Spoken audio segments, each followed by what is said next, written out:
I'm VJ Hamilton, and welcome to the Autoimmune Reset, the place for you to learn how to thrive with autoimmune disease and feel empowered to take steps to transform your health to feel better than ever.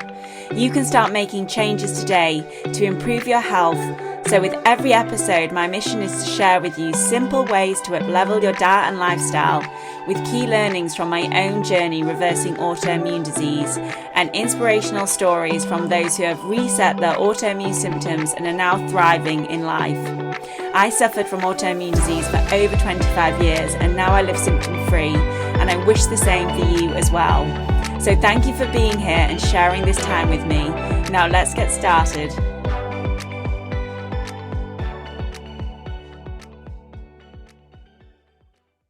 Hello and welcome to today's episode of the Autoimmune Reset podcast. I'm your host, VJ Hamilton. I'm a nutritionist, scientist, and expert in autoimmune disease. And I'm very excited to have Jaime Hartman on the podcast today. If you don't know Jaime, she does loads for the AIP community and is a leadership figure as part of the AIP community as well. But not just that, Jaime is a board certified health coach.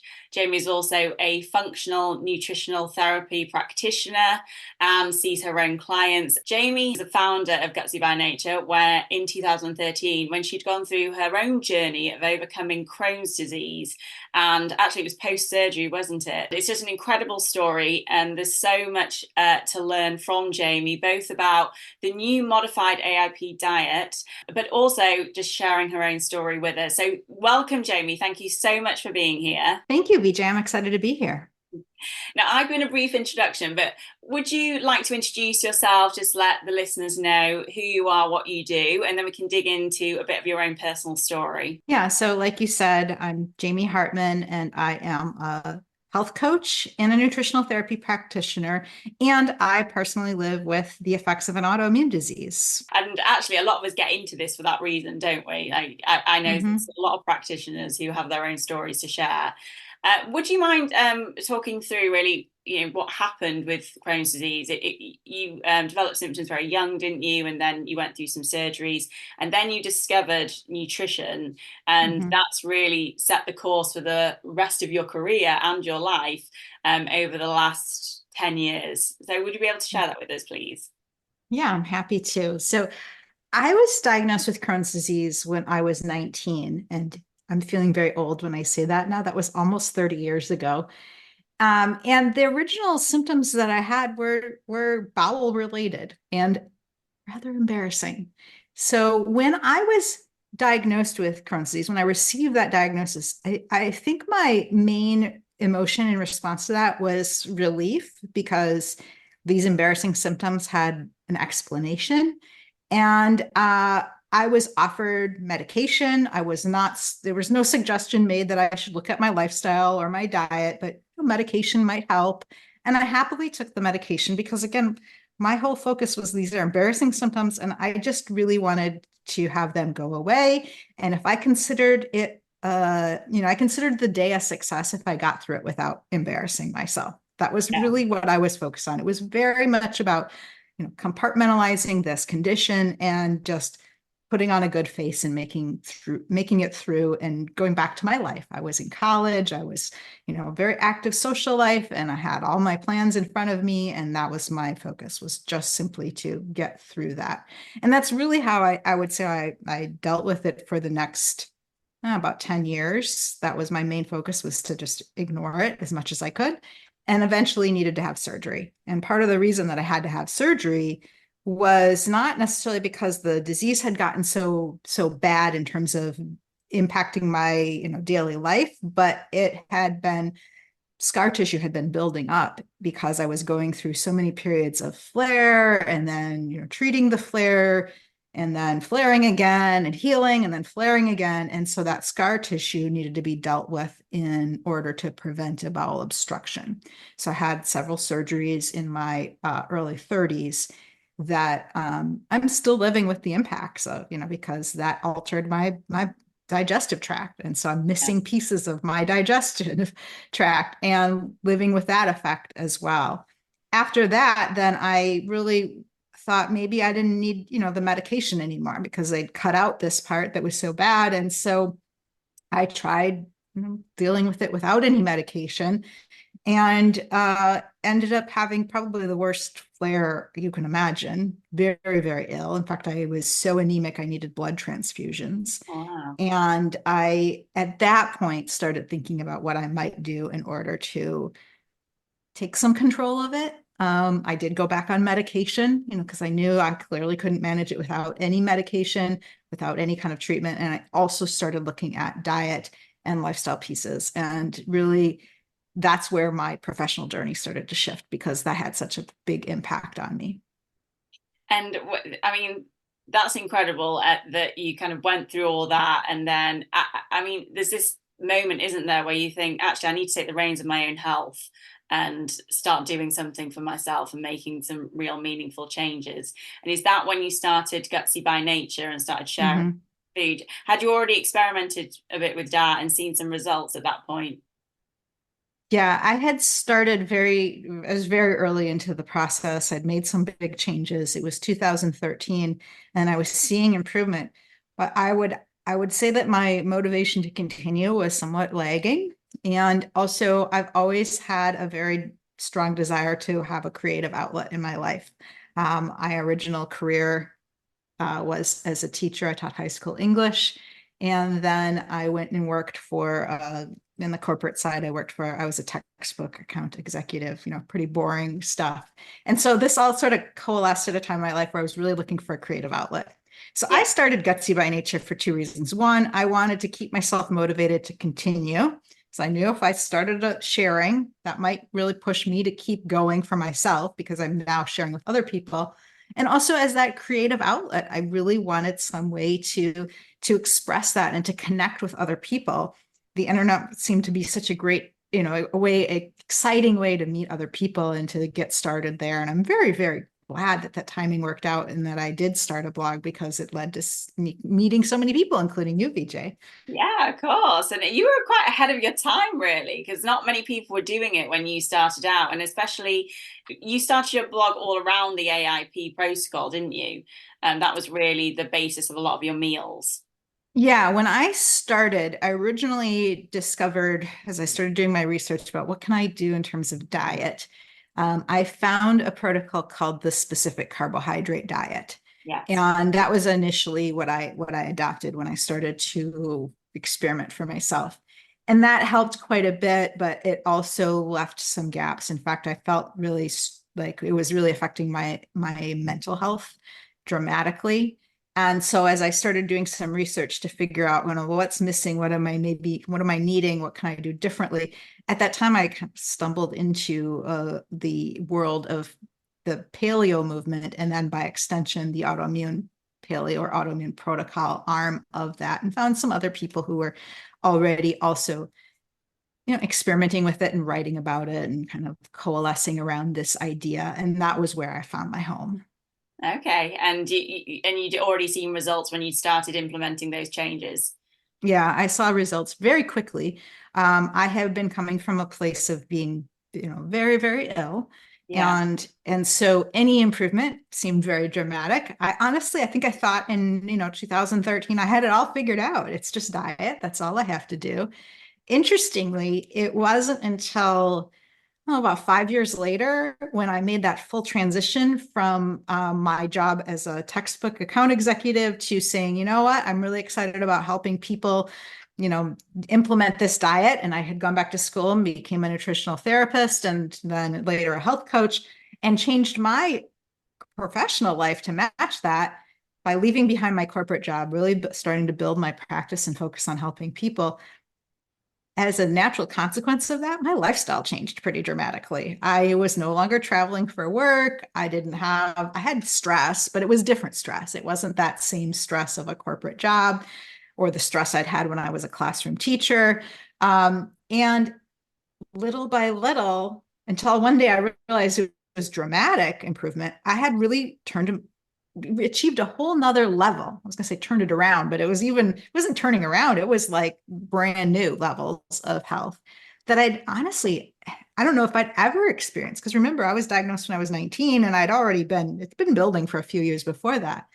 So at that point, I started to realize that diet was important, but lifestyle is probably even more important. And that's what really motivated me to start to get that training to be a health coach, because Yeah. that's the real missing piece for a lot of people. We can get medication prescribed, we can learn about a diet, but a health coach is somebody who actually helps people put all those pieces together and then implement it into their own lives, helping them figure out what their goals could be, should be, can be, support them, provide that accountability, help them with that structure. And that's what I really do now. And I am very energized by doing it and love helping people to put all those pieces together for themselves. Yeah, I think that's such a huge factor. I run 3 month packages, and part of that is just support between the sessions and just some guidance. It's not like specific, part of their plan is nutrition advice, but it's not really that type of advice. It's just this is how practically to do things. I think that is a missing piece. Especially if you just go and buy a plan somewhere and try and follow it, that's not going to really last long term, is it? Um, Right. it's like downloading the AIP protocol, at which I would always recommend working with an AIP coach, because it is, there's far more to it than just making changes to the foods in your diet. But yeah, that piece means that you're going to be able to implement those changes long term, which is really where you see the long term results, isn't it? Yeah, absolutely. So, how does the AIP play into all of this? Because I know I use it as a tool with my clients, and I have to say, you just see phenomenal results in some people when they adopt the AIP diet. I think part of that is because there's just lots of nutrient dense foods, but obviously takes out those inflammatory foods as well. But there is a lot of discussion, isn't there, about it being very restrictive. So Mhm. what would you say around all of that if somebody is thinking about doing the AIP diet and is quite fearful about all the restriction on the diet? Yeah, the first thing I would say to somebody is consider consulting an AIP certified coach for proper guidance, because we've got a lot of the knowledge and experience in how that works. If they're not going to do that, if they're not going to work with somebody who's gone through the training, that's fine too. There's a lot of resources out there that are available that are free. Unfortunately, a lot of them were written before we really understood the long-term impact of following a restrictive protocol. When I was starting out in 2013, 12, 13, 14, in those few years there was a lot of information coming out about how to start, but very little about where do we go from there. So a lot of the resources that were created in that early era were very focused on doing the elimination portion of AIP. And then there was sort of like some conversation about like, well, you at some point will probably want to reintroduce some foods, but we didn't have the research yet. We didn't have the experience, anecdotal or clinical, to really understand where would people go? Is that going to be a logical good path to reintroduce foods, or would it be better to stay in the elimination phase? And so I would say to anybody, if they're thinking about starting AIP and they're consulting something that was written a while ago, you may want to look around a little bit more. Look for information on what is now being called the modified AIP elimination protocol. We worked with some researchers, some of the people who did some of the medical studies, as well as the cohort of AIP certified coaches, including VJ, and really started to ask that question of like, what really is a good starting place for people, knowing that many people will reintroduce foods and do very, very well. And we also knew that a lot of people would never do the full elimination phase and still actually see some good benefits. So the modified AIP protocol helps provide that starting point for the vast majority of people that is a little bit less restrictive than the original AIP protocol, but still provides that good framework that allows people to discover their own personal diet in the end that they will end up eventually following. Okay. Well, that's interesting. I've just realized as you were talking that we haven't really explained the AIP protocol, which I think was helpful if somebody is just tuning in and has not come Yeah. across it before. Would you be able to explain what the AIP protocol is and how it can be helpful? And then we can talk about the modified approach as well. Yeah. Yeah, so the AIP protocol is an elimination and reintroduction protocol.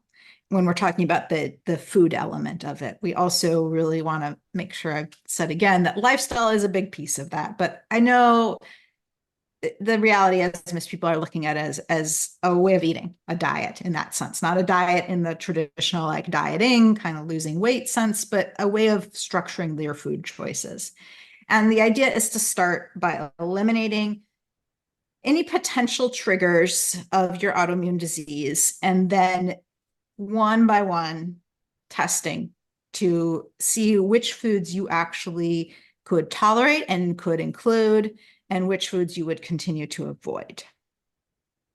And what are I mean, I've done the protocol obviously as part of my Yeah. training. I was actually in a lot. I was feeling very healthy and I didn't really have many symptoms at the time, but I always like to trial these things. So I did the AIP diet and I was quite surprised that I was reacting to, well, I introduced chili and I had an extreme reaction to it, Yeah. like a digestive reaction, a digestive system reaction to it. And I'd never realized that I had that issue with chili, and I was using it on a lot of foods. And I think it's quite interesting that when you're reacting to a lot of different foods, you can't sense the Yeah. ones that you're actually reacting to. And that's where an elimination protocol can really help. But what Yeah. type of It's reactions would somebody be looking for with reintroductions? Yeah, when you get to the point of doing reintroductions, the first thing, of course, you're going to be thinking about is, what has improved while you did the elimination phase. And that's really what's really interesting. Like your point, sometimes we're not even aware of it. We're like, I was feeling pretty good even before I started it. And, but it clears the slate. But the reintroduction process has you testing the foods one by one and looking both for something that might happen very quickly. Sometimes it's a very fast reaction as we test a food and we know right away this is not going to be for me. And, we're going to maybe leave it out of our diet for now or for a long time. It might be an indication you're just not ready for it. It might be an indication you'll never include it in your diet. We don't know for sure. But if you have that immediate reaction, and that could be really pretty much anything, it could be something that comes on very quickly, things that are like, in your face, in your head, in your stomach, things that you kind of know right away. Yeah. But a lot of reactions actually are delayed reactions. And there's some really fascinating research that's been done recently looking at how you can actually, if they use a confocal laser with endoscopy, they can actually go in and see these changes happening Oh, wow. in somebody's intestine before the person knows that they're having a reaction to it. So it's really fascinating. And that's informed a lot of what we're now talking about in terms of which foods to avoid and when to start to reintroduce them. So a delayed reaction could come in as much as, 7 days later.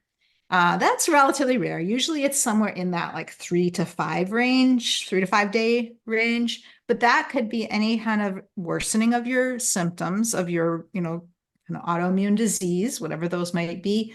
But it can also be something that you had never really noticed before as being related to food because it's so far delayed. So it might be like joint pain increasing, it could be some kind of a skin reaction, it can be having changes in energy level. Having some kind of like very sleepiness or feeling unable to sleep. So it can go both ways. And these can be kind of challenging to recognize because, again, it's so far removed from when you ate the food, which is why doing an elimination phase where you cut all those foods out, hopefully start to feel really good, establish a baseline, and then test them one by one will help you determine how your body is going to respond to them. Yeah, I mean, I do find that with even an elimination protocol when clients are reintroducing foods, I work a lot with alopecia, and because of that, that Mm. is a Yeah. very, because of the hair growth cycle, you might not actually have a symptom for months because that your hair can rest in the hair follicle for a long period of time before it actually comes out. And I suppose that's where you're looking for more subtle signs like the energy in the joints, because Mhm. often if there's inflammation, you'll feel those subtle signs, even if it's not linked specifically to your autoimmune condition. But what advice would you have for somebody who is looking for those types of symptoms? Because they might have had, say, well, let's use chili. They might have had chili on the Monday and then they're feeling really fatigued on the Friday. Mhm. Would they be leaving it a week's gap? Because that's going to take a long time to then reintroduce foods. What would your recommendation be around that? Yeah, my recommendation is that you plan on giving yourself enough time in between conscious like reintroductions that you have time to track that and keep good records. One of the things that makes a huge difference, we rely on our memory and we think we'll remember, but we're not all that great about it. So for any food that you're going to reintroduce, anything you had a question about, keep a notebook or a piece of paper, just something simple. It could be online, but paper works great too. Record what happened when you ate it right away. And sometimes there's it's questionable. Like we're not really sure. Like you have a symptom that comes into your body that you get in other situations. You get a headache. Like I get headaches for reasons I can never figure out. So Yeah. you pay attention to that, you track it, you track, and then over the course of those next 3, 4, 5, maybe up to 7 days, what's happening. But I also really recommend that when you're keeping track of those things that are happening, you're also leaving space to ask yourself, could there be another explanation for that? So that you've got a record, because what's going to happen is that you're going to wonder sometimes at the end of that week, did what happened really, was it because of that food that I ate that one time, or is there some other explanation for it? And so when you get to the end of that week, you can put your food that you've just tested into one of three categories. It could be a yes food, like I ate it, I felt great, nothing changed. Awesome. It's a food I eat now. Great. It could be a no food. It could be like, it was really clear to me that that did not work. Like I knew it with certainty. And it's a no food, at least for now. Maybe there'll be a day in the future you'll try it again. But a lot of times, unfortunately, because our lives are complicated, it ends up in a maybe category where you don't, right? Know for sure. Like, was that reaction a reaction? Or is that explained by something else that happened? And so we start to think like a scientist and we say, well, what do I need to do? I need to repeat that experiment, pay attention to my notes, and see if the same thing happens when I repeat it again. And Yeah. yes, I get fully that this is something where somebody is like, oh my God, it's going to take forever. Well, yeah, because there's no end point. This is your life now. This is you figuring out how do you expand your diet in a way that's going to continue to support your health. And so you don't try to rush through and get to all your yes, no answers, because that's going to end up changing anyway as our lives change. And is this how, I can see how a health coach, and as I'm an AIP certified health coach as well, it can really help with this process, can't it? Mhm. Because you, a health coach can kind of guide you through, understanding what you might be reacting to, retesting, but also, as I think you pointed out quite a few times now, which is extremely important, are these lifestyle factors and linking them all. Yeah. So what are the main lifestyle factors that somebody should be observing when they are on the AIP or prioritizing? Yeah, I'm so glad you asked because as you know, it's the diet is anybody can Google a diet and they can go find out. So again, if you're going to do that, look for modified AIP so you get that list. But what may often be kind of not noticed and made people aware of is that the lifestyle pieces are critically important as well. And so they are sleep. If we're not sleeping as much as we need to, we're really not going to be able to sustain any improvement in our health. It's critical. That's when your body does its repair process. And if you're not getting sufficient sleep, you're not optimizing your ability to repair and heal. So sleep is very important. Stress management is also very important. I think everybody with an autoimmune disease knows intuitively or overtly that stressful periods have triggered flares in the course of their life and dealing with it. So working on ways that you can manage your stress is going to help you a lot. Movement is also very important, and that can go both ways. It can be exercising to an excessive level that will impact your autoimmune condition, or it can be being under moving, being sedentary. So finding that sweet spot is very important too. I work with a lot of clients who come to me and they're pushing too hard. And we need to take some time to kind of dial it back and figure out the appropriate level of movement for them on a daily basis. And then the last two pieces to think about are very important, but I'll go through them quickly. And that is connections. connections both to people, having your community connection. And that's important because, it's, we just know it's important. There's a lot of research behind it, but it's also important when you're going to do a dietary approach, because the temptation for a lot of people will be to withdraw from social events because I can't eat the foods that they're going to eat. And so try to resist that urge. And then connection to nature. Nature is very healing as well. Yeah. Oh, well, that some great like tips around lifestyle. And I mean, practically, it's not always as easy, is it, to prioritize these things? And sometimes it's just best to take it a step at a time.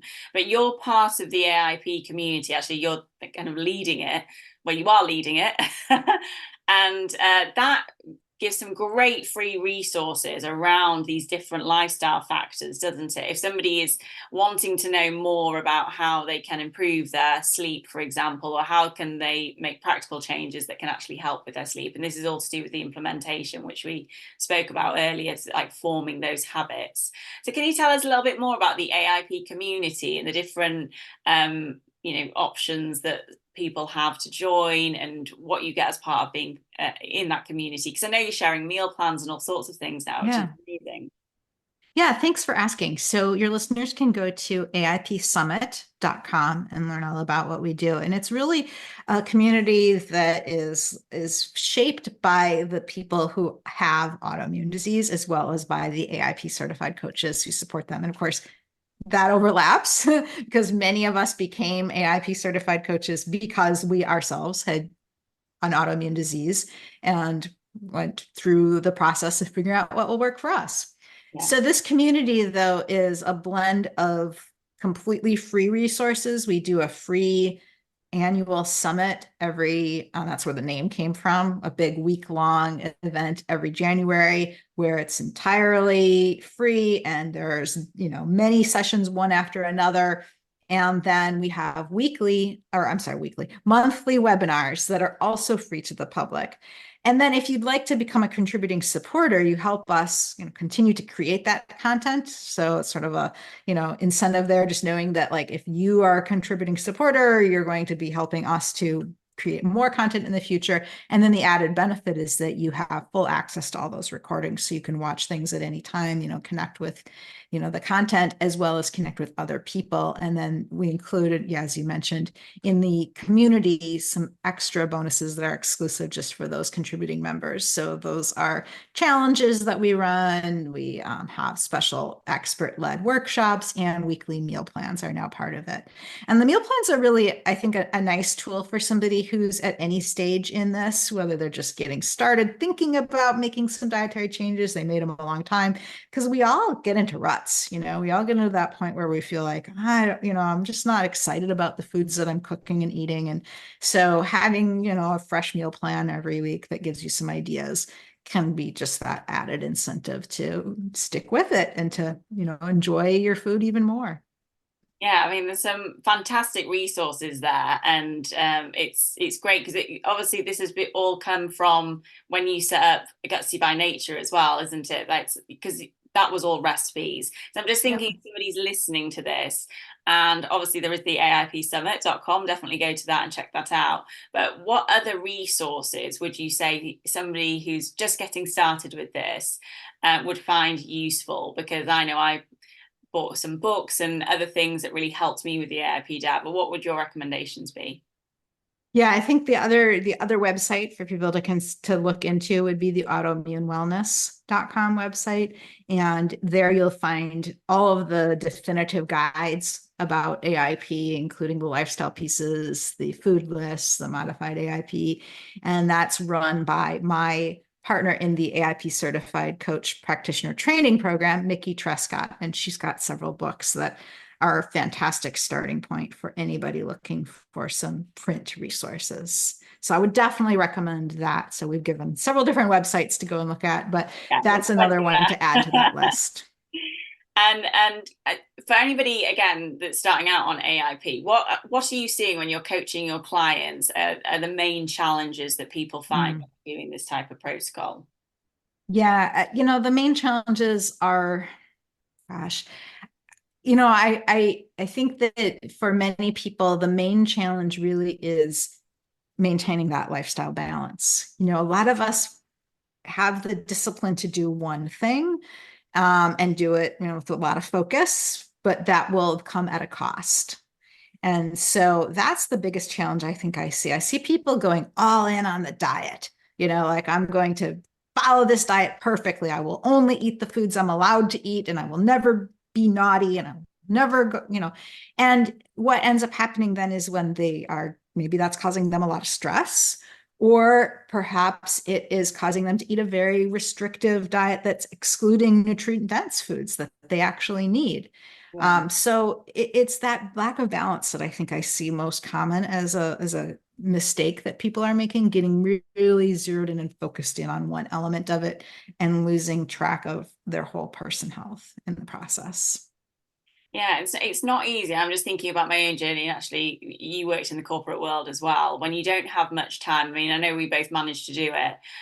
It's quite hard to be making these dietary changes and then thinking about the lifestyle factors. When you're working with clients as a coach, what's your recommendation around that? If somebody is working 14 hours a day, or Mm. maybe that's a bit excessive, but maybe 10, 12 hours a day, likes to go and do their exercise, likes to go out and have meals with their partner or their friends, but they want to fit this in as well. What can Mm. they do? What's a simple thing that somebody could start implementing today that is going to help them to relax and to have a bit more calmness in their life? Yeah, I mean, that's going to be very individual. It's really going to depend on the individual person. But I think that the main thing I would say to somebody like that is that they don't have to be perfect, because that sounds like the sort of person who's going to be very driven by perfectionism. They're probably already an overachiever. And so they're going to be thinking about this diet and thinking that the only way that it'll be successful for them is if they're 100% perfect. And so they may have the idea that I either do it 100% or don't do it at all. And that's going to hold them back if they have that attitude. So to that person, I would say you could just do parts of it and see how that goes for you. Maybe Yeah, it's more of a focus on some of the big things. Maybe we're going to start by just having you exclude a couple of the groups of foods that, are listed in the elimination phase protocol that you might have found online. Let's start with where you can start. And at the same time, let's see where we can add foods. So if I was to say, let's think of like one superfood that you could add to start your healing process, I would say, let's try bone broth. It's relatively easy to find these days in the markets. You can even let somebody else make it for you and start to consume it, or you can make it yourself from your own. If you're somebody who cooks a lot, collect the scraps from the bones of the meat that you cook and make your own. Super easy. Start to add that. When I work with people, we get started with dietary interventions. One of the first things I'll do is say, let's try to have 2 cups of bone broth per day. See how that does for you. Maybe you haven't made any other dietary changes while you're focusing on some lifestyle pieces. That can help kind of give you a sense of calm. Maybe it becomes part of your daily routine where you sit and relax and sip your bone broth. And there can be ways to tie a lot of these goals in together and get yeah, that stress level down. And just remember that, perfection is not going to be necessary for you to see improvement. And so if we can let go of the stress that your aim for perfection might have on you, immediately we're starting to bring things into balance. yeah. Yeah, that's great advice. Well, thanks, Jamie. I've loved having you on the podcast. Just circling back to, your own personal journey with autoimmune disease. If somebody is listening to this and they've just been diagnosed with either an autoimmune condition or Crohn's disease, what advice would you give them at this moment? I think if somebody was just diagnosed with Crohn's disease, to be very specific about that, my advice would be to make sure that you are looking beyond just the immediate impact of the symptoms. I don't want to scare anybody. I don't want them to think that surgery is a terrible thing. If that happens to you, it's what happens. But really be focused on how can you um, make the changes and use the tools that are available to you in order to improve your health overall, rather than just like I made the mistake of thinking if I could just get through the day, everything will be fine. That's not enough. Don't accept that. That is not an acceptable You don't have to just accept that. You should be looking for something more. And if your care team, if your doctors, whoever else is supporting you is not helping you to find that, then push them in that direction. Yeah. Yeah, that's great advice. Oh, thanks so much, Jamie. Just remind everybody again where they can find you and find the AIP resources that we were discussing. Yeah, so if you're looking for me specifically, go to my website, gutsybynature.com. If you're looking to connect with the AIP community, which I hope people will, the AIPsummit.com is where to find all of that information. Great. Oh, well, thank you for sharing all your knowledge with us today. And thank you for all you're doing for the AIP community. I love being part of it, and I love being involved in all the initiatives and everything you're doing, and the summit in January. I'm sure we'll speak again soon. So thanks, Jamie. Thank you, VJ. Thank you very much for joining me today on the Autoimmune Reset. I really hope you enjoyed the discussion, and be sure to subscribe to the podcast so that you never miss an episode. And if you liked it, I would hugely appreciate a review on iTunes, as it helps me understand what you like about the podcast and to help share the information with more people. I'm excited to speak to you next time, and remember, you have the power to take the reins on your health. So keep the faith and celebrate the small wins. Until next time.